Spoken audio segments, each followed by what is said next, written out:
오늘 말씀의 제목은 예수님께 붙잡힌 자라고 하는 이런 주제로 하나님 말씀을 함께 나누는 시간을 갖도록 하겠습니다. 여기서 말하고 있는 붙잡힌 자라고 하는 말이 헬라어로 카탈람바노라는 그런 말입니다. 그래서 오늘 제목은 카탈람바노라는 그런 제목으로 하나님 말씀을 함께 나누는 시간을 갖도록 하겠습니다.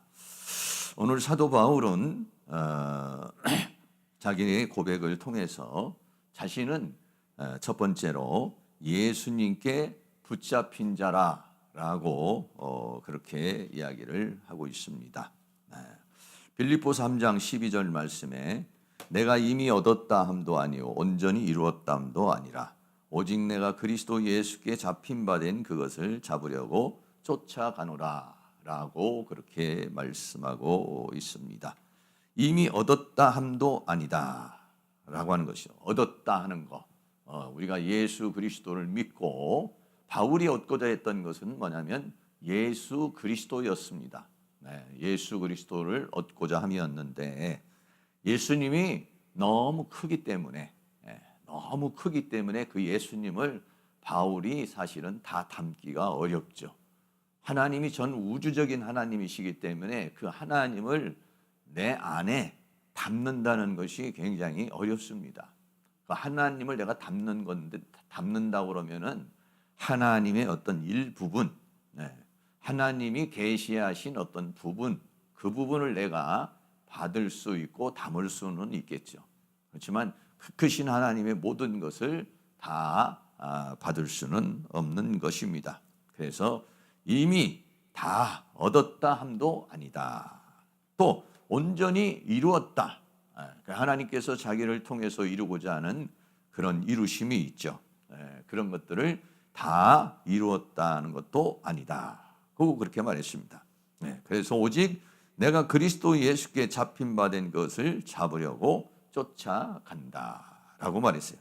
얻은 것도 아니고 이룬 것도 아니고 계속해서 자기 자신은 발전하고 있고 성장해 나아가고 있다라고 그렇게 이야기를 하고 있는 것입니다.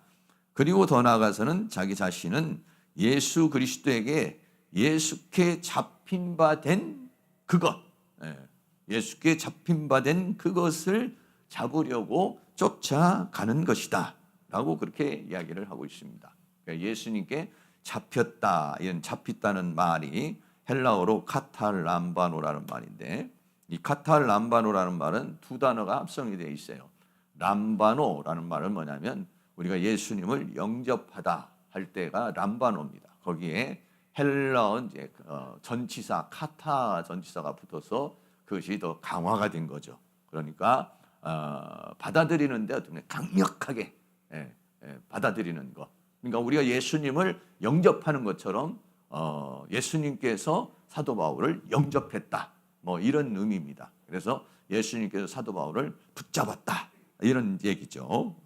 그래서 그 잡힌 바 된 것, 하나님이 자기를 탁 붙잡아 가지고 지금 이제 끌고 가는데, 그런데 그것을 내가 하나님께서 나를 붙잡으신 그것을 붙잡으려고 내가 쫓아가고 있다라고 그렇게 말하고 있어요. 그래서 잡힌 바 됐다 했을 때는 여기서 이제 수동적이에요. 수동태로 되어 있고, 또 그 잡힌 바 된 것을 내가 잡으려고 했을 때는 능동태로 이렇게 쓰여져 있습니다. 그래서 우리가요 예수 믿기 전에는요 다 세상에 잡혀 있습니다. 사람은 말이죠 다 무언가에 잡혀 있습니다.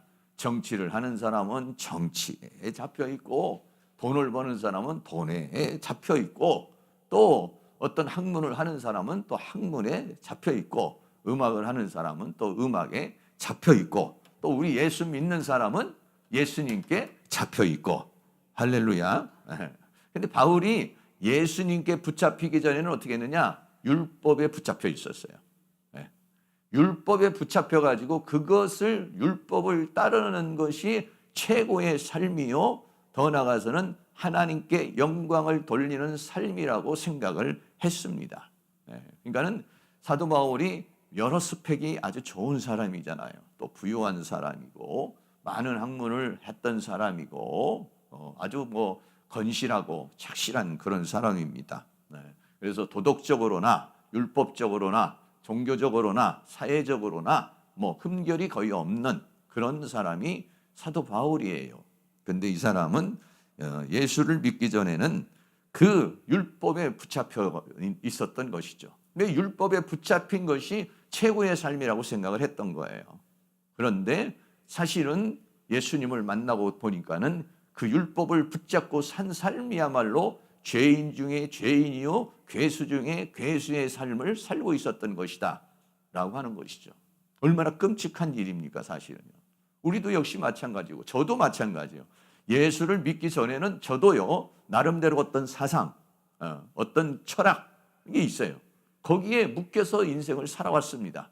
그래서 저는 어떻게 살기를 원했었냐면 짧고 굵게 이렇게 살기를 원했어요. 어떤 사람은 길게 살기를 원하는 사람이 있었지만은 젊은 짧고 아주 굵게 살다가 가자. 뭐 이렇게 이제 생각을 했었어요. 젊은 어렸을 때 뭐 그런 생각이 왜 들어왔는지도 잘 모르겠는데 사람은 가정에서 이렇게 삶을 살다가 보면은 나름대로의 여러 가지 국가관이라든지 또는 아니면 세계관이라든지 또 신앙관이라든지 인생관이라든지 결혼관이라든지 이런 것들이 부모에게서 이렇게 자라면서 형성이 됩니다. 이렇게. 그러니까는 어느 부모에서 어떤 환경 속에 사느냐에 따라서 그 사람의 인생관이 결정지어지는 것이에요.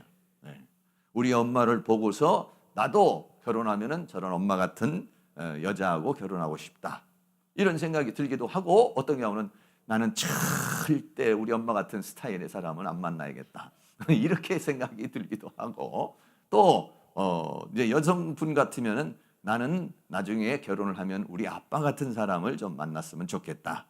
그래서 아빠 같은 사람이 결혼 대상의 자기의 어떤 대상자가 되는 것이죠. 그런데 아빠가 만약에 싫다. 아빠가 자기에게 좋은 이미지가 주지 않으면은 나는 절대 우리 아빠 같은 사람을 만나지 않고 아빠하고는 정반대되는 사람을 만나고 싶다. 네, 이렇게 이제 생각이 들어요. 그래서 이제 그런 사람을 이제 나름대로 이렇게 생각을 하면서 인생을 삽니다. 그런데 그것이 자기 나름대로는 자기도 모르는 사이에 형성돼 버리는 거예요. 그런 것들이 그냥 자연스럽게 형성되는 겁니다. 적어도 우리 아버님이 술을 많이 드셨기 때문에 저는 늘 마음속에 절대 나는 술을 먹지 않는다. 만약에 먹어도 저렇게 이성을 잃어버리거나 또는 아니면은 여러 가지 막 술 주정을 하거나 그러는 것은 나는 싫다. 이런 생각을 했고 또 한 가지는 뭐냐면 나는 우리 아버지 같이 저렇게 성공을 못하는 사람이 아니라 반드시 성공을 해야 되겠다. 그래서 저는 그런 마음이 어렸을 때부터 아주 그냥 마음에 이렇게 품고 삶을 이렇게 살아왔어요. 근데 뭐 누가 나보고 어떤 선생이 그런 가치관을 가져라, 그런 인생관을 가져라 그런 것도 아니에요. 그냥 그렇게 자기 나름대로 그런 것이 형성이 된 것이죠. 그리고 또 이제 우리 집사람을 만났을 때도 나름대로 뭔가 그 여성을 딱 보는 순간 내가 그동안에 꿈꾸던 여성이구나. 또 내가 생각했던 어떤 이미지가 맞는 거예요, 이게요. 그러면은 이제 그게 자기 나름대로 이제 만나는 것이죠. 그런데 어떤 경우에는 자기가 꿈꾸던 여성을 만났고 꿈꾸던 남성을 만났는데 이게 진짜인 줄 알았는데 나중에 보니까 잘못된 생각이에요. 완전히 이게 망치는 생각을 하게 되는 경우가 있죠. 그래서 내 일생의 가장 실수가 당신을 만난 거다. 그런데 만나기 전에는 그 사람을 만나는 것이 가장 행복이고 축복이라고 생각을 한 것이죠. 그런데 만나서 살고 보니까 그게 아닌. 그러니까 뭔가에 잡혀 있어요. 이렇게. 그래 우리가 뭔가의 인생에 잡혀가지고 인생을 어떻게 보면 허송생활을 하는 겁니다. 허상을 쫓는 것이죠. 그러다가 우리는 하나님의 말씀, 진리를 알게 되죠. 진리를 알지니 진리가 너희를 자유케 하리라. 진리를 알기 전에는 그 나머지는 전부 그림자가 아니면 허상이에요. 허상을 쫓다가 허상을 쫓고 그것이 나의 행복이다, 그게 가치다, 그게 보람이다, 이렇게 생각하고 살아왔다가 말씀을 통해서 이건 아니구나, 이건 잘못된 것이구나, 그거를 나중에 깨닫게 되죠. 그래서 그 깨달은 것을 이제 그 말씀 안에서 수정을 하면서 우리가 이제 가게 되는데, 그래서 이제는 그 예수를 만나면은 그동안에 쫓던 허상과 그동안에 쫓던 그런 어떤 그림자를 쫓는 것이 아니라 예수를 만나면 이제 새로운 목표가 생기고 새로운 가치가 생겨나는 것이죠. 그래서 예수 그리스도를 이제 믿는 사람은 보라, 새 것이 되었도다, 새로운 피조물이다, 이렇게 말하는 거예요. 그런데 문제는 뭐냐면 예수를 믿어도 이 내 생각이나 가치관이 말씀을 통해서 완전히 바꾸어져야 되는데, 어떤 경우가 생기느냐면 자기 생각을 뒷받침해 주는 그러한 말씀이 되는 경우가 많이 있어요. 그래서 어떻게 하냐면은 어떤 경우에 어떻게 생기냐면 말씀을 보다가 말씀이 주체가 되고 내가 따라가는 것이 아니라 오히려 내 생각과 가치관과 주관을 증명해 주는 걸로 성경을 사용하는 경우가 있어요. 그러면 완전히 이거는 큰 문제가 되는 것이죠. 사도 바울 같은 사람도 역시 마찬가지로 그 율법을 지키고 율법을 사수하는 것이야말로 하나님께 영광을 돌리는 것이라고 생각을 해서 예수 믿는 사람은 다 감옥에 가두고 예수 믿는 사람을 핍박하는 것이 하나님께 영광이라고 생각했는데, 예수를 만나니까, 진리를 만나니까, 실상을 만나니까 그것이 아니었다는 것이에요. 이것이야말로 얼마나 허무한 것이겠습니까? 자기는 그것이 인생의 최고라고 생각했는데, 삶의 최고의 가치라고 생각했는데, 그런데 그게 아닌 경우. 저도 예수를 믿기 전에는 나름대로 개똥 철학을 가지고 있는 거죠. 그런데 예수를 만나고 나서부터 그게 전부 다 그런 거예요. 그 바울도, 오히려 바울 같은 사람도 예수를 만나기 전에는 다 개똥 철학이라고 해서 배설물이라고 그랬어요. 배설물.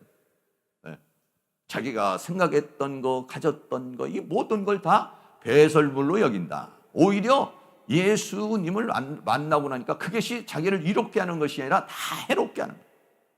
그러니까 우리는 어떻게 보면은 초등학교, 중학교, 고등학교, 대학교 나름대로 사회생활하면서 쭉 나름대로 많은 학문을 배우고 많은 걸 이렇게 배웠다가 예수를 만나고 이걸 또 다 버려야 되는 작업을 해야 되는 거예요. 이게.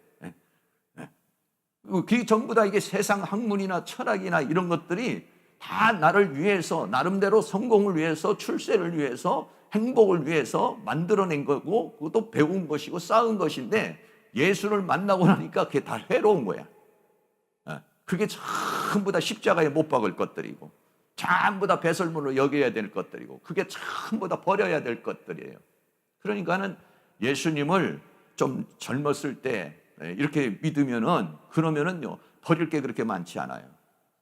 그리고 못해서부터 예수님을 이렇게 믿으면은요, 또 버릴 게 그렇게 많지 않아요. 그런데 그렇지 않고 예수님을 중간에 믿은 사람들, 만 40대나 50대나 돼서 이렇게 믿는 사람은 40년, 50년 동안 쌓은 스펙을 다 버려야 되죠. 그게 전부 다 자기의 발목을 붙잡는 경우가 너무나도 많이 있습니다.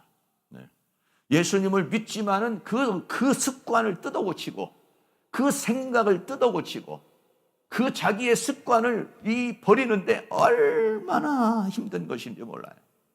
한 번 굳어지면은요, 이게, 한 번 굳어지면요, 일생을 가거든요. 왜냐? 3살 버릇이 80까지 간다고 그렇지 않습니까? 하나를 깨부시는데, 하나를 내 생각에서 뜯어내버리고, 내 사고에서 뜯어내버리고, 내 잘못된 철학에서 그거를 던져버리고, 그거를 박살내는 데 있어서 얼마나 강력한 성령의 역사가 일어나야 되는지 몰라요. 그래서 하나님의 말씀은 살았고 운동력이 있어 좌우의 날선 검보다도 예리하여 혼과 영과 관절을 찔러 쪼갠다. 이렇게 말해요. 그러니까 영혼 몸속에 그것이 우리 안에 그런 사상과 철학이 세포화되어 있는 거예요. 철학화되어 있는 거예요. 자기화되어 있는 거예요.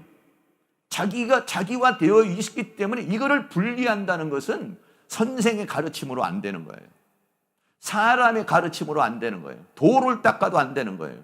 어떻게 되냐? 하나님의 말씀이 살았고 움직임, 운동력이 있어서 내 안에 있는 그 뇌 구조 속에 들어가 있는 거, 내 사상 속에 들어가 있는 것들을 전부 다 갈라내는 그 작업을 하지 않으면은요, 이거를요, 진리와 비진리를 이거를 잘라낼 수가 없는 거예요. 왜? 섞여 있기 때문에. 하나님으로부터 온 것과 사단으로부터 온 것이 이게 전부 다 믹서가 돼 있어요. 이게. 그래서 나도 모르는 내가 되어 있는 거예요. 그 나도 모르는 나. 네. 이게 돼 있어서 그것을 갖다가 갈라내는데 얼마나 어려운 시간이 가는지 몰라요. 한 가지를 버리는데 수 없는 금식 기도와 수 없는 몸부림이 필요해요. 그래서 보통 사람들이 뭐라고 합니까? 사람은 고쳐 쓰는 게 아니다. 이런 말을 하잖아요. 안 고쳐진다는 거예요. 그만큼 어렵다는 거예요. 그만큼 어려워요.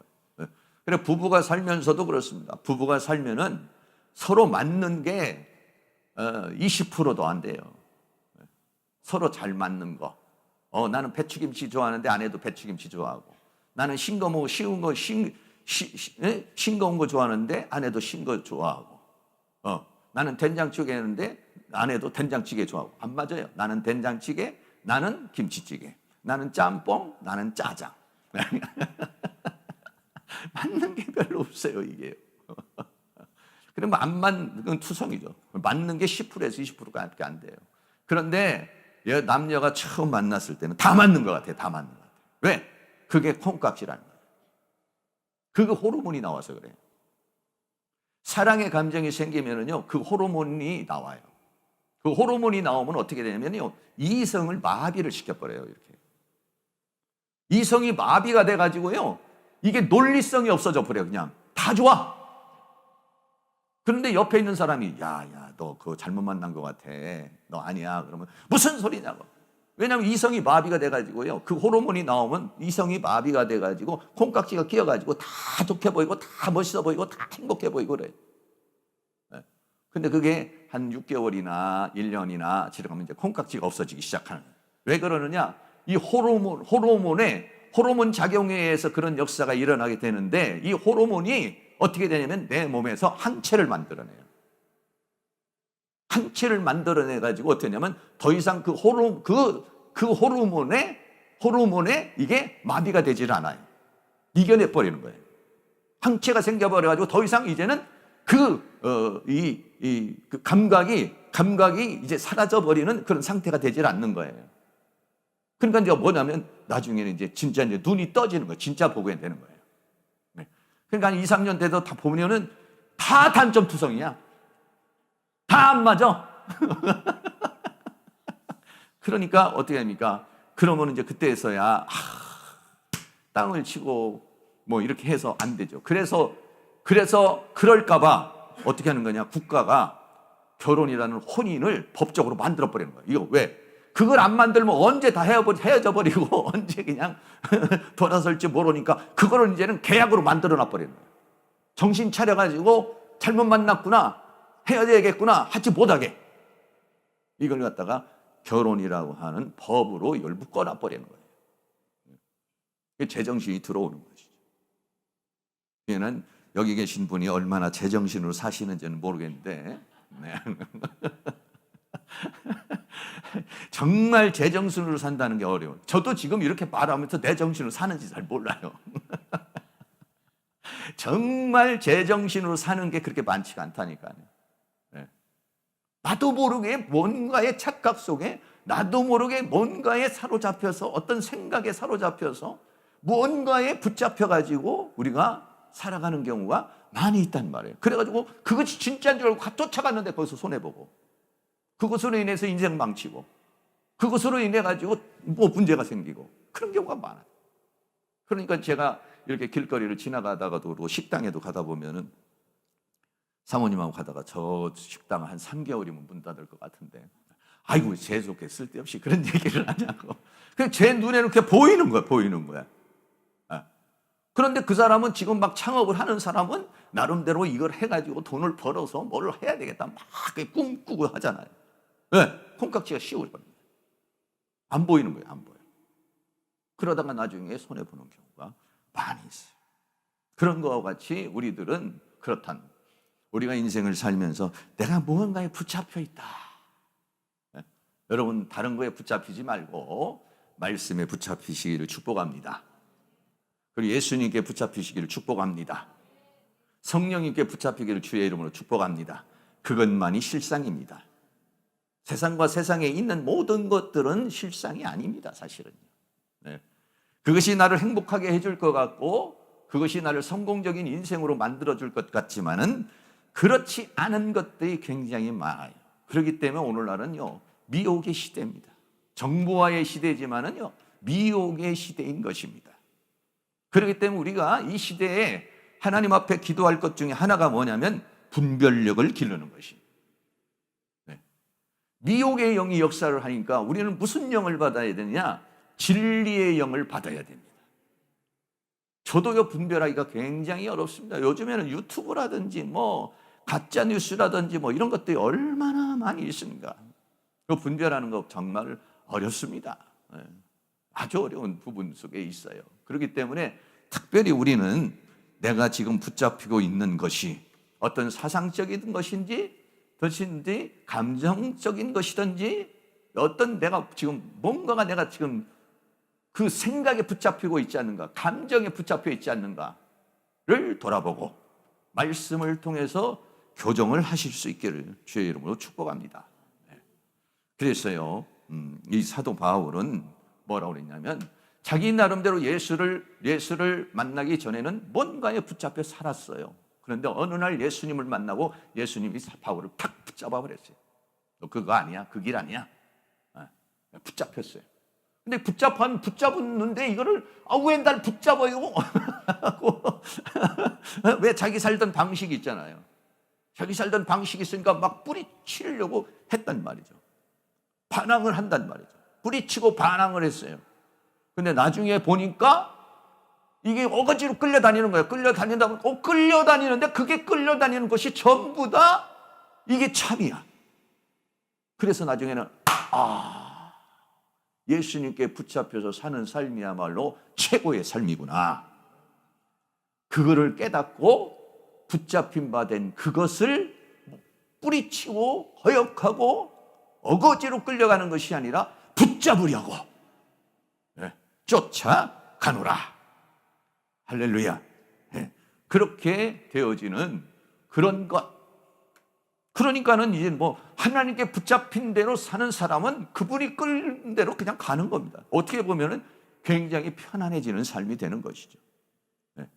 내가 내 인생을 계획하고 내가 모든 것 짜가지고 내가 끌고 가려고 그러고 주님은 뒤에서 후원하는 방식이 아니라 주님이 끌고 가는 대로 내가 따라가고 동행하는 삶. 이렇게 되면은 어떻게 되는 겁니까? 그러면 내가 주인 된 삶이 아니라 주님이 주인 된 삶을 사는 것이죠. 그래서 우리가 그렇게 주님에게 붙잡힌 바는 뭔가 주님이 나를 지금 붙잡고 있어요. 근데 내가 그거를 모르거나 아니면 내가 허역하고 있거나 반항하고 있거나 이러고 있다고요. 그러면 우리의 인생이 고달퍼요, 고달퍼. 하나님이 끌고 가는 대로 내가 끌려가야지 편안해지는 것이에요. 근데 하나님이 끌고 가는 대로 내가 끌려가지 않으면 내 인생이 복잡해져 버리는 거예요. 하나님과는 이게 박자가 안 맞는 거예요. 동행이 안 되는 거예요. 그럼 내 인생이 엉망이 돼버리는 것입니다. 사도 바울은 그 붙잡힌 바 된 것을 붙잡으려고 쫓아갔다라고 그랬는데 하나님이 나를 붙잡아서 나를 지금 어떻게 끌고 가려고 그러시는가? 이거를 여러분들이 온 오감과 육감과 영감을 다 동원해서 그것을 캐치하시고 그리고 그 성령의 인도 따라 살아갈 수 있는 은혜가 있기를 주의 이름으로 축복합니다. 하나님이 나를 사로잡으셔서 사시는데 이 계획이, 하나님의 계획이 언제부터 시작됐다고 합니까? 창세전부터 시작이 됐다고 말합니다. 에베소서 1장 4절 같이 한번 있습니다. 그 창세전에 그리스도 안에서 흠이 없게 하시려고. 아멘. 우리가 뭐 잘 아시는 말씀인데, 하나님의 선택, 하나님이 나를 향한 하나님의 계획은 이미 창세전에, 그러니까 이 모든 만물을 창조하기 전에 하나님의 계획 속에 있는 것이라는 거예요. 그걸 뭐라고 우리는 하냐면 하나님의 전지라고 그러죠. 전지전능하신 하나님이시라는 것이죠. 우리는 그걸 잘 모르지만은 하나님은 그걸 다 알고 계시는 거예요. 창세전에 이미 하나님의 마스터 플랜이 딱 짜져 있어가지고 시작을 하는 것이지, 이렇게 했다가 수정하고 저렇게 했다가 수정하는 게 아니라는 것이죠. 그 안에 내가 있다라고 하는 것입니다. 그리고 바울은 뭐냐, 그렇게 하늘에서 하나님의 선택, 창세전에 선택하신 하나님이 내 어머니의 태에서 택정했다 그랬어요. 갈라디아서 1장 15절도 있습니다. 그러나 내 어머니의 태로부터 나를 택정하시고 은혜로 나를 부르신 이가. 아멘. 어머니 태에서 나를 택정하기 전에, 창세전에 이미 하나님의 계획이 있지만 이 세상에서 그게 실제화가 되는 것은 어머니 태에서 실제화가 되는 것이라는 거예요. 그러니까 사도 바울이 깨닫고 보니까, 나는 지금 어머니 뱃속에서 선택을 됐고, 어머니 뱃속에서보다도 이미 하나님은 그 천지를 창조하시기 전에 이미 하나님의 계획 속에 내가 있구나, 이거를요 깨닫게 된 것이다 라고 하는 것입니다. 네. 그래서 그것이 어머니 태에서 하나님의 계획이 있다가 사도 바울이 30년을 살다가 하나님께서 다메섹 도상에서 바울에게 나타나시는 것이 사도행전 9장 3절 4절에 있는 말씀이에요. 네. 하나님이 그 사도 바울의 삶을 이렇게 직접 주었다가 직접 하나님이 우리의 인생에 개입을 하는 겁니다. 물론 그 안에도 다 하나님의 주권 속에 우리가 있지만은 더 강력히 하나님께서 바울의 인생에 개입을 하시는 것이죠. 그 다메섹 도상에서 사도행전 9장 3절 4절에 사울이 행하여 다메섹에 가까이 가더니 호련히 하늘로부터 빛이 저를 둘러 비치는지라. 하나님이 빛으로 임하신 것이죠. 땅에 엎드려 들음에 소리 있어 가로되 사울아 사울아 내가 어찌하여 나를 핍박하느냐 하시거늘 라고 그럽니다. 왜 네가 나를 핍박하느냐 라고 그렇게 말하니까, 누구십니까? 라고 말하죠. 나는 내가 핍박하는 예수다 라고 그렇게 말하고 있습니다. 네. 그래서 직접 하나님께서 사도 바울을 이제 생포하는, 사도 바울의 인생길에 직접 개입하셔서 사도 바울을 카타람바로 사로잡아 버리는 그 시점이 다메섹 도상에서 일어나게 되는 상황이 있게 되는 것입니다. 그리고서 이방인의 사도로 선택을 하죠. 사도행전 9장 15절, 이번에는 이 말씀이 참 많이 나오는데 한 번 더 있습니다. 주께서 가라사대 이 사람은 내 이름을 이방인과 임금들과 이스라엘 자손들 앞에 전하기 위하여 택한 나의 그릇이다. 아나니에게 그렇게 얘기했고 바울에게 그렇게 얘기를 한 것입니다. 그러니까 하나님을 만나야 내가 어떤 그릇인지, 내 인생이 어떤 인생인지를 분명해지는 겁니다. 분명해지죠. 하나님을 확실하게 만나기 전에는 내가 누구인지 잘 몰라요. 하나님을 만나면 내가 너를 창조한 목적이 뭐냐, 바울을 창조한 목적이 뭐냐, 선택한 목적이 뭐냐, 이방인의 사도로 삼기 위한 것이다 라고 그렇게 이야기를 해주는 겁니다. 이것이 결국은 사도 바울의 뭐가 되냐면요, 사명이 된 것이죠. 네. 목적이, 하나님의 목적이 나의 사명이 되는 것입니다. 네. 하나님께서 우리 바울을 붙잡으셔서 역사를 하시는데, 네. 하나님께서 우리를 붙잡으신 이유가요, 조금 이렇게 전체적으로 보면, 개인적으로 아니라 전체적으로 보면 하나님이 나를 예수 믿게 만드시고 나를 붙잡은 이유는, 하나님은 첫째는 뭐냐, 우리를 예수 그리스도의 형상으로 만들기 위한 힘이 있어요. 네. 사탄의 형상을 다 지워버리고 내 안에 예수 그리스도의 형상을 이루기 위한 하나님의 뜻이 있어요. 또 어떤 하나님의 뜻이, 목적이 있느냐, 우리를 일꾼으로 쓰시기를 원해요. 그래서 일감을 주십니다. 예, 봉사하고 헌신하고 하나님 나라를 위해서 일할 수 있도록 하나님께서 나에게 일을 주시죠. 더 나아가서는 군사로 하나님께서 우리를 전신무장을 시켜서 사탄과 싸우는, 이기는 그런 존재로 우리를 만드시는 것이에요. 네. 그래서 어떻게 합니까? 우리는 어떻게 하냐면 한편으로는 내가 내 자신을 만들어 나가야 되고, 또 한편으로는 어떻게 합니까? 일꾼으로서 하나님 나라를 위해서 일을 해야 되고, 더 나아가서 다른 한편으로는 또 어떻게 합니까? 사탄과 싸워서 이기는 자가 되는 거예요. 그래서 결국은 하나님 나라에서 어떻게 하느냐? 우리를 왕노릇하게 하시려는 것이다 하는 거예요. 하나님은 우리가요, 물질의 종이 되고 질병의 종이 되고 세상의 종이 되고 또 여러 가지 죄악의 종으로 살기를 원하지 않습니다. 우리가 전부 다 그리스도와 더불어 왕노릇하기를 원하고 있어요. 여기 계신 모든 분들은 그런 은혜가 있기를 주의 이름으로 축원합니다. 네. 옆에 있는 분에게 얘기해 주세요. 왕으로 사시기를 축복합니다. 네. 네. 옆에 있는 분을 보실 때 왕으로 살고 있는 것 같아요? 지금 쫄병으로 살고 있는 것 같습니다. 네. 왕으로 살고 있으면 얼굴이 좀 귀티나게 보이고 좀 훤하게 보일 거고, 지금 요즘에 질병의 종으로 살고 있으면 얼굴이 거무적적하거나 또는 아니면 물질의 종으로 살고 있으면은 뭐 이게 눈이 조금 이렇게 맛이 가거나 이렇게 살 거예요. 다 이겨내면요, 질병도 이겨내고 환경도 이겨내고 상황도 이겨내고 뭐 감정도 이겨내고 사인 모든 걸 이겨내면요 아주 활기가 있죠, 활기가. 그런데 이겨내지 못하면 막 일이 터지고 저리 터지고 그냥 그래가지고 그냥 전부 여시 없어서 아니고 막 하나님 앞에 그냥 겨우겨우 신앙생활을 하는 것이 탄력이 없는. 그러니까 우리 예수 믿는 사람이요, 이기는 자의 삶을 살아야 돼요. 왕 같은 삶을 살아야 돼요. 왕 같은 삶을 살면서 당신도 예수 믿어 이래야지. 지금 자기도 지금 쫄병으로 살고 있고 그냥 종노릇하고 그냥 겨우겨우 살고 있으면서 예수 믿어봐요. 그런 예수 누가 믿으려고 그러겠어요? 아주 당당하게 살아가는 모습을 보여줘야, 그래야 상대방이 예수를 믿는 것이죠. 우리들은 그렇게 당당하게 살아갈 수 있는 그러한 은혜의 역사가 일어날 수 있기를 주의 이름으로 축원합니다. 할렐루야. 네, 그렇습니다. 우리가 아까도 말씀을 드렸지만은 이 세상에 살아가는 가운데 하나님께 이제 붙잡혀서 사는데, 어떤 사람은 어거지로 끌려가는 사람도 있고 또 자신도 모르게 끌려가는 삶을 살아가는 사람이 있어요. 네.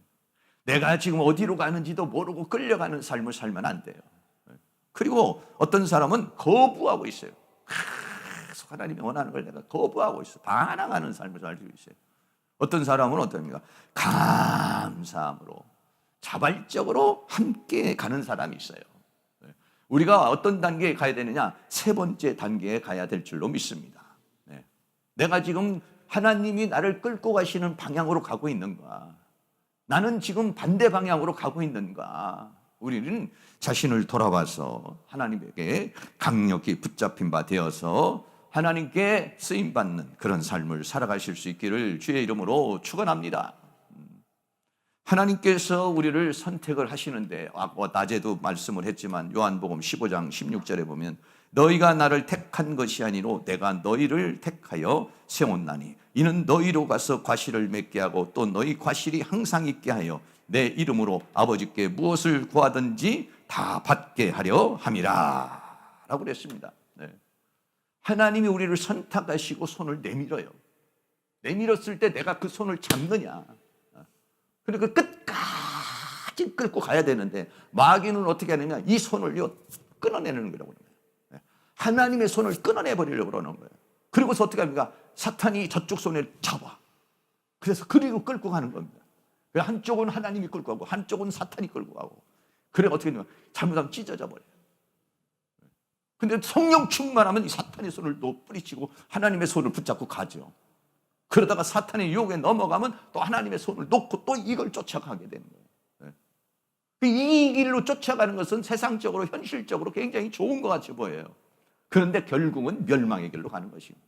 근데 하나님이 끌고 가는 곳은 뭔가 답이 없어 보여요. 현실성이 없어 보여요. 그러나 따라가면 거기에는 모든 게 있는 줄로 믿습니다. 할렐루야. 하나님의 강력한 붙들림을 받는 그런 삶을 살아가실 수 있기를 주의 이름으로 축원합니다. 바울은요 30세에 다메섹 도상에서 하나님 앞에 붙잡혀서 그 다음부터는 끝까지 단 한 번도 예수님의 손을 놓지 않고 끝까지 경주를 했습니다. 여러분도 한시도 한 번도 주님의 손을 뿌리치는 일이 없이 끝까지 달려갈 수 있기를 주의 이름으로 축원합니다. 근데 많은 신앙생활 하시는 분들이 청년 때는 막 불같이 일어나다가 그러다가 세상에 가서 한참 놀다가 또 오는 경우도 있고 또 이 주님의 손을 놓는 경우가 많이 있어요. 그런데 우리는 한 번 붙잡은 손 끝까지 달려가실 수 있기를 주의 이름으로 축복합니다. 아브라함은요 75세에 하나님 앞에 붙잡힌 바 되었죠. 모세는 80세에 하나님의 손에 붙들림을 받습니다. 이렇게 나이가 많은 상황에서 붙들림 받는 사람이 있지만은 다니엘 같은 사람은 15세, 17세의 나이에 하나님의 손에 붙들림 받아서 뜻을 딱 정하고 살죠. 자기가 뜻을 정해서 자기는 절대로 이 세상이나 우상이나 이런 것에 자기를 더럽히지 않고 살리라. 이게 뭐냐면 하나님의 손에 딱 붙잡히는 삶입니다. 그 삶이 어떻게 했습니까? 변함이 없죠. 그 삶이 하나님을 놓는 손이 변함이 없었기 때문에 그 사람의 삶도 변함이 없어요. 그 왕노릇하며 사는 거 아니겠습니까? 포로로 끌려갔지만은요 왕노릇하는 거예요. 국무총리로 살지 않습니까? 왕이 있지만 모든 것을 다스릴 수 있는 능력이 그에게 주어진 것 아니겠어요? 네. 저도요 20대에 하나님 앞에 붙들림을 받았어요. 한 번 붙들림을 받아서 저도 세상 길로 간 적이 한 번도 없습니다.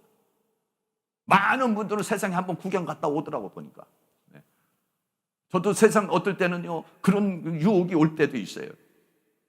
그렇지만은요 저는요 세상에 가서 할 수 있는 게 없어. 그 목사님들 중에서도 보면은 이제 하나님 앞에 돌아올 때에 이제 전직 있지 않습니까? 목수를 하시던 분이든지 세이지를 하시던 분이든지 뭐 회계를 한다든지 뭐를 이렇게 하시는 거잖아. 그러면은 내가 지금 뭐 한번 나가가지고 일만 하면은 30만 원도 벌고 한 달만 일하면은 몇백만 원도 벌고 이러는 사람들은요, 교회에서 이렇게 사례비 받고 치사하고 아주 그냥 그 뭔가 잘 안 되고 이러면은요 세상 길로 가는 거예요. 근데 나는 가봤자 할 게 없어요. 기술이 없어요. 돈 벌 수 있는 기술이 없어요. 기술이 없으니까 그냥 하나님만 붙잡고 있는 거예요. 근데 기술이 있으신 분들은요 이게요 유혹이 있더라고요. 유혹이. 그래가지고 뭐 한번 갔다 오면 일당 한 30만 원 받아가지고 이러니까 유혹이 생겨요. 그러면 그것이 좋은 것 같지만 현실적으로는 뭔가 되는 것 같아요. 그러나 결국은 그게 하나님과는 멀어지는 삶을 살게 되는 것이다는 것이고, 그게요 자기에게 도움이 되지 않습니다. 그래서 사도 바울은 붙잡힌 바 된 그것을 붙잡으려고 쫓아갔다. 하나님 이 손을 놓지 마시고 나를 끝까지 붙잡아 주시고 나도 주님의 손을 끝까지 붙잡고 쫓아가겠습니다. 여기서 말하는 쫓아간다는 말이 디오코라는 말인데, 이 디오코라는 말은 추적한다, 이런 뒤쫓다 이런 말이에요. 그러니까 이건 뭐냐면 100m 선수가 만약 달리기를 하면 막 철럭 질주를 하는 것입니다. 또는 아니면 앞에 무슨 도둑이 막 도망가고 있으면 그 도둑을 잡으려고 막 달려가는 거, 이게 뭐냐면 디오코예요. 그런 마음으로 사도 바울은 살았던 것입니다. 그래서 이 디오코라는 말은 운동선수가 막 달리기는 하는 것이나 아니면 로마 시대에 전차부 있잖아요. 전차. 말들이 끄는 전차. 그게 막 질주를 하는데 이 전차를 타고 질주를 하는 사람은 뒤를 돌아보면 안 돼. 뒤를 돌아보면 실격이에요. 앞만 보고 달려야 되는 것이에요. 그러니까 이 디오코라는 말이 그림을 보면은 앞에서 단전한 앞을 향해서 달려가는 거. 이걸 뭐라냐? 디오코라고 그래요. 또 하나는 뭐냐면 전차 부대가, 전차가 있으면 막 경주를 하죠. 달리기를 하면 팍 첫집을해서 앞으로 가는 거. 이게 뭐냐면 이런 심정으로, 이런 긴장으로 갔다는 거예요, 사도 바울은. 주님이 나를 붙잡으신 것을 내가 붙잡고 쫓아가는데 설렁설렁 간 게 아니라 막 지금 경주를 하는 마음으로 지금 마차를 몰고 막 달려가는 그런 마음으로 지금 달려갔다라고 그렇게 말하고 있습니다. 그 붙잡힌 것을 그렇게 붙잡고 쫓아가야지, 그러지 않으면 원수 마귀로 인해서, 세상으로 인해서 이것이 끊어지게 된다는 것이죠. 사랑하는 성도님들이, 주님 나를 어떻게 붙잡고 계십니까? 나를 어디로 끌고 가려고 그러십니까? 그 붙잡힌 바 된 것을 여러분들이 붙잡으려고 힘있게 따라갈 수 있는 은혜의 역사가 있기를 주의 이름으로 축원합니다. 그러나 언젠가 주님을 부인하며 원망하고 있을 때에 나에게 오셔서 사랑의 손길로 어루만지셨네. 거절할 수 없어, 외면할 수 없어, 주님의 두 손을 잡았었네. 주님의 사랑에 뜨거운 눈물을 흘리고야 말았다네. 거절할 수 없어, 외면할 수 없어요. 여러분, 창세전부터 나를 선택하신 그 하나님의 계획, 그 하나님의 역사를 내가 거부할 수 있겠습니까? 거부할 수 없습니다. 어차피 우리는 하나님이 붙잡은 대로 어거지가 됐든지, 내가 긍정으로 가든지 소극적으로 가든지 어떻게 가든지 우리는 가야 되는 길이에요. 그러면 어거지로 끌려가는 삶이 아니라 즐겁게 주님과 동행할 수 있는 그런 은혜가 일어날 수 있기를 주의 이름으로 축원합니다.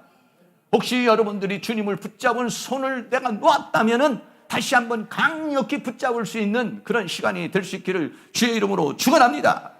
그래서 두 번째는 그것을 뭐라 바울은 푯대라 이렇게 말했습니다. 푯대를 향하여 쫓아간다 이렇게 말했어요. 빌립보 3장 13절에 형제들아 나는 아직 내가 잡은 줄로 여기지 아니하고 오직 한 일 즉 뒤에 있는 것을 잊어버리고 앞에 있는 것을 잡으려고 푯대를 향하여, 빌립보 3장 14절에 푯대를 향하여 그리스도 예수 안에서 하나님이 위에서 부르신 부름의 상을 향하여 쫓아가노라 그랬습니다. 그래서 어느 날 푯대가 세워진 겁니다. 이 푯대라는 말은 스코포스라는 말이에요. 스코포스라는 말은 표적, 응시하는 것. 아까 찬양에도 보면 시선이라는 말이 있잖아요. 우리의 시선이 어디로 가 있느냐. 그 시선이 어디냐면 하나님이 나에게 주시는 비전, 미션, 이게 뭐냐면 나의 시선이 됐다는 거예요. 나의 푯대가 됐다는 거예요. 그 푯대가 바뀌어졌습니다. 예수를 만나기 전에는 이런 푯대였지만 예수를 만나기 전에는 이런 푯대로 바뀌어진 거예요. 그 푯대가 세워졌다는 것이에요. 그 푯대를 향하여 달려가고 있는가 나는 지금. 지금 푯대를 향하고 나는 달려가고 있는 사람인지, 아니면 아직도 나는 푯대를 정확하게 못 잡고 있는 것인지, 우리는 다시 한번 돌아봐야 된다는 것입니다. 사도 바울은 그 푯대가 분명하고 확실했다는 것이에요. 그 푯대는 뭐입니까? 신앙의 목적, 삶의 목표, 삶의 의미와 가치, 나에게 주신 사명, 이겁니다. 우리는 다시 한번 사명을 감당하라. 하나님께서 나에게 주신 사명이 무엇인가? 나는 푯대가 무엇인가? 하나님이 이렇게 살게 하는 거가 저렇게 사는 거, 이렇게 해야 되나 저렇게 해야 되나. 여러분이 이렇게 갈등하고 있으면 이제 탄력이 붙질 않습니다. 인생에는 그럼 분명한 목적이 생겨야 달려갈 거 아니겠어요? 목표가 생기지 않으면 달려가지는 못합니다. 정렬을 쏟지는 못해요. 전심을 하지 못해요. 집중하지 못합니다. 그러나 목표가 정해지면은 그 목표를 향해서 달려갈 수가 있는 것이죠. 확실하게 여러분들이 하나님 앞에 그 목표, 푯대를 정할 수 있기를 주의 이름으로 축복합니다. 그리고 이 푯대가 좀 더 분명하고 좀 더 구체적일 수 있기를 축복합니다. 흔들리는 푯대가 아니라 세상이 이렇게 하고 저렇게 하고 환경에 의해서 내 푯대가 흔들리는 푯대가 아니라 지금 2025년도 내 인생 전체의 푯대가 있지만은 이 2025년도 하나님께서 나에게 제시해 주는 푯대가 있습니다. 또 나는 무엇을 향해서 이 2025년도를 살고 있고, 나는 오늘 하루하루를 무엇을 향하여 달려가고 있는가? 나는 이 푯대가 내가 정한 푯대인가? 아니면 하나님이 나에게 주신 푯대인가? 나는 이게 진리의 푯대인가? 허상의 푯대인가? 하나님이 주신 분명한 푯대가 하나님으로부터 응답되어지고 그것이 드러나지고, 그리고 그 푯대를 향해서 달려갈 수 있는 그런 은혜의 역사가 일어날 수 있기를 주의 이름으로 축원합니다. 저도 나름대로 푯대를 정하고 푯대를 가지고 살아가는데 여러분 환경이나 여건이 생기면은요 흔들릴 때가 많이 있습니다. 야, 내가 정말 이렇게 살고 있는 게 정말 맞는 건가? 이렇게 달려가고 있는 것이 정말 맞는 건가? 왜 그러냐? 우리는 나름대로 어떤 푯대를 정해서 가게 되면 모든 것이 잘 돼야 된다고 생각하는 것입니다. 네. 하나님이 정해 주신 것이니까, 하나님이 나에게 푯대를 주신 것이니까 모든 일이 형통하고 모든 것이 잘 되고 모든 것이 풍성해져야 될 것이라고 그렇게 생각을 해요. 그러나 꼭 그렇게도 되지만 꼭 그렇지 않은 경우가 많이 있습니다. 사도 바울이 아시아에서 복음을 전하려다가 유럽으로 가서 복음을 증거하게 되지 않습니까? 빌립보에 가서 복음을 증거합니다. 하나님이 주신 푯대였습니다. 환상도 보여주셨습니다. 예수의 영이 이끄는 대로 갔습니다. 그러나 빌립보에 가서 어떻게 됐습니까? 거기 가서 빌립보 감옥에 갇히고 말았습니다. 얻어맞았습니다. 죽음의 고비에 들어갔습니다. 그랬을 때 갈등이 일어나는 것이죠. 내가 분명히 하나님의 사인을 받고 하나님의 푯대를 주셔서 달려갔는데 왜 나에게 이런 고난이 오는가? 왜 이런 어려움이 오는가? 내가 잘못 들은 건가? 하나님은 안 살아계시는 건가? 여기에 갈등이 있어요. 거기에 만약 갈등한다면은요, 그러면 그 사람은 그 감옥에서 벗어날 수가 없어요. 그러나 사도 바울은 거기에 갈등하지 않았습니다. 갈등하지 않고 빌립보 감옥에서 찬양하고 기도할 때, 이건 찬양하고 기도할 때라고 하는 것은 뭐냐면 그 갈등에 사로잡지 않고 감정에 사로잡히지 않았다는 거예요. 그 불안한 마음에 사로잡히지 않았다는 겁니다. 그 감옥이라는 상황에 붙잡혔다면 실망하고 낙심하고 우울하고 슬퍼하고 그냥 모르겠다고 누워있을 것이에요. 그러나 그런 상황에서 하나님이 주신 푯대를 향해서 분명한 푯대가 정해져 있기 때문에 거기에서 찬양할 수가 있었어요. 기도할 수가 있었어요. 네. 그러니까는 하나님께서 그 옥토에 오셔서 그 옥토의 문을 열으시고 거기에서 주 예수를 믿으라 그리하면 내가 구원을 얻으리라는 유명한 말씀이 전해지고 빌립보 교회가 세워지는 역사가 있게 된 줄로 믿습니다. 그러나 많은 사람들이 이 단계에서 무너지는 경우가 많습니다.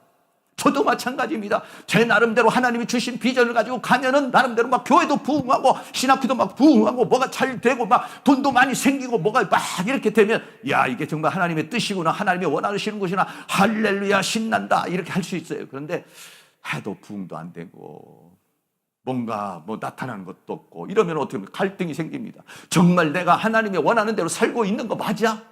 그러면 제가 갈등하면 옆에 있는 성도들도 갈등합니다. 정말 목사님 살아가는 게 정말 맞는 건가? 갈등합니다. 네. 그러니까 푯대하고요 지금 상황하고를 비교하면 안 됩니다. 하나님께서 다 때를 따라 역사를 하시는 것이니까 붙잡힌 바 된 것을 붙잡고 쫓아만 가면 될 줄로 믿습니다. 할렐루야. 어떤 상황에서도 다 어떤 환경 속에서도 그거를 이겨낼 수 있는 사람이 되어야 하나님이 나를 제한 없이 쓸 수가 있는 거예요. 근데 물질에 문제 보면 못하겠다고 그러고 건강에 문제 보면 막 쓰러져 버리고 어떤 환경이 생기면 우울해 버리고 이러면 하나님이요 나를 마음껏 쓰실 수가 없는 거예요. 쓰실 수가 없어요. 그러나 어떤 상황에서도 내가 흔들리지 않으면 하나님이 다양한 방법으로 다양한 형태로 나를 사용하실 수 있는 것이니까 사랑하는 모든 성도들이 그 푯대를 해서 분명하게 2025년도 달려가실 수 있기를 주의 이름으로 축복합니다. 마지막으로 세 번째는 부름의 상을 위하여 쫓아간다 그랬습니다. 빌립보서 3장 14절에 푯대를 향하여 그리스도 예수 안에서 하나님이 위에서 부르신 부름의 상을 위하여 쫓아가노라 그랬어요. 이 푯대는 뭐가 되느냐? 상이 된다 이렇게 말했습니다. 하나님이 나에게 푯대를 주시고 그 푯대는 뭐냐? 하늘의 부르심. 하나님의 나를 부르신 부름의 상이라 라고 그렇게 말하고 있는 것입니다. 다시 말하면 하나님께서 우리에게 미션을 주십니다. 일꾼을 사용하십니다. 그러면 거기에는 뭐가 있느냐? 하나님의 상급이 기다리고 있는 것입니다. 할렐루야.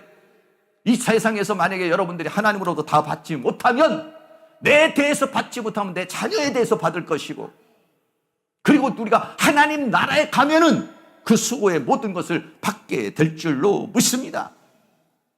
하늘에서 부르신 부름의 상이 무엇인가? 이 부르심이라는 말이 클레시스라는 말이에요. 클레시스라는 말이 뭐냐면 소명이라고도 하고 초대라고도 이렇게 말합니다. 하늘에 하나님께서 나에게 주신 초대, 하나님께서 나에게 주신 사명, 하나님께서 나에게 주신 소명, 이것이 뭐냐면 부르신, 하늘에서 나를 부르신 부름이라는 거예요. 네.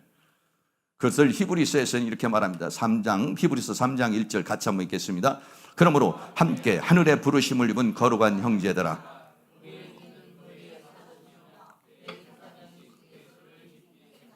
아멘. 하늘의 부르심을 입은 거룩한 형제들아. 하늘의 부르심. 예. 여러분, 하늘의 부르심을 따라서 이 세상에 지금 살고 있나요? 나를 향한 하나님의 부르심이 무엇인지가 내가 확실하게 우리에게 잡혀 있나요? 아니면 흔들리고 있는가요? 상황에 따라 변하고 있나요? 분명해질 수 있기를 주의 이름으로 축복합니다. 할렐루야. 하늘에서 부르신 부름의 상을 향해서 힘있게 전진할 수 있는 그러한 은혜의 역사가 이 2025년도에 있기를 주의 이름으로 축복합니다. 여기서 상이라는 말은 브라베이온이라는 말인데 경쟁에서의 얻는 상급을 가리켜서 말하고 있습니다. 사도 바울은요, 다 그것을 생각을 했습니다. 네. 그리고 어떤 마음으로 갔냐면 운동장에서 다름질하는 선수와 같은 그런 감정과 그런 긴장 속에 살았어요. 고린도전서 9장 24절 같이 있습니다. 운동장에서 다름질하는 자들이 다 달아날지라도 오직 상 얻는 자는 하나인 줄을 너희가 알지 못하느냐. 너희도 얻도록 이와 같이 다름질하라. 아멘. 하나님께서 자기에게 주신 그 사명, 이것은 뭐냐면 운동장에서 다름질하는 선수와 같은 그런 마음을 가지고서 이제 달리기 하는 그런 선수의 마음을 가지고 있다, 이런 얘기예요. 달리기를 하다가 보면 얼마나 지치고 힘들 때가 많이 있습니까? 그러나 그때마다 우리는 하나님으로부터 힘을 공급받아서 힘있게 달려갈 수 있는 그런 은혜의 역사가 일어날 수 있기를 주의 이름으로 축복합니다.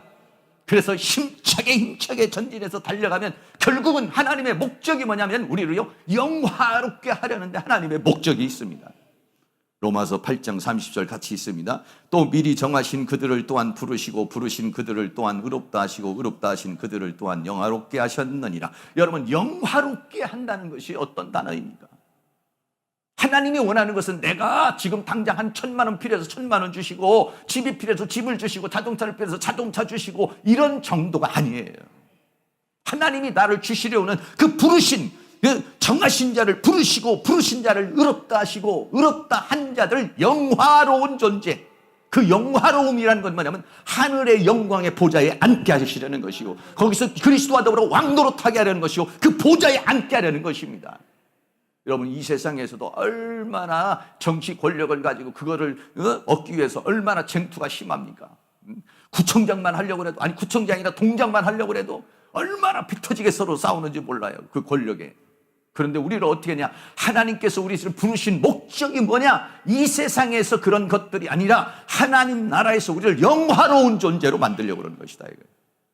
영화로운 존재로 만들기 위해서 우리를 지금도 끌고 가고 계시는 것이다, 이런 얘기죠.